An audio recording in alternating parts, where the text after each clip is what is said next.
மால்தீவ்ஸ்ல காய்கறி பழங்கள் எல்லாம் வெளிநாட்டுல இருந்து இம்போர்ட் ஆகி தான் வருது, ரொம்ப காஸ்ட்லின்னு சொல்லியிருப்பேன். அப்ப இந்த ஊர்ல என்னதான் கிடைக்கும்னு நீங்க யோசிச்சிருப்பீங்க. அதை பத்தி சொல்றேன். ஃபர்ஸ்ட் பாத்தீங்கன்னா இது ஒரு தீவுனால இளநீ தேங்காய் எல்லாமே கிடைக்கும். இவங்களோட நேஷனல் ட்ரீ நேஷனல் ஃப்ரூட் எல்லாமே இந்த கோகனட் தான்.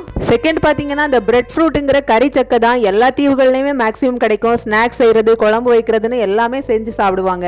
அடுத்து பாத்தீங்கன்னா இந்த ஸ்க்ரூ பைன், இதுல வெரைட்டியா செஞ்சு சாப்பிடுவாங்க. இதை பத்தி தனியா ஒரு வீடியோ ஏற்கனவே போட்டிருந்தேன்.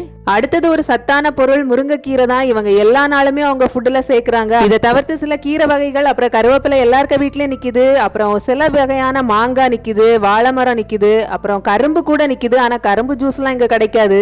அப்புறமா இந்த வாட்டர் ஆப்பிள்னு சொல்லக்கூடிய ஜாம்பக்கா மேக்சிமம் எல்லா தீவுகள்லயும் கிடைக்குது. இதை விற்கவும் செய்யறாங்க.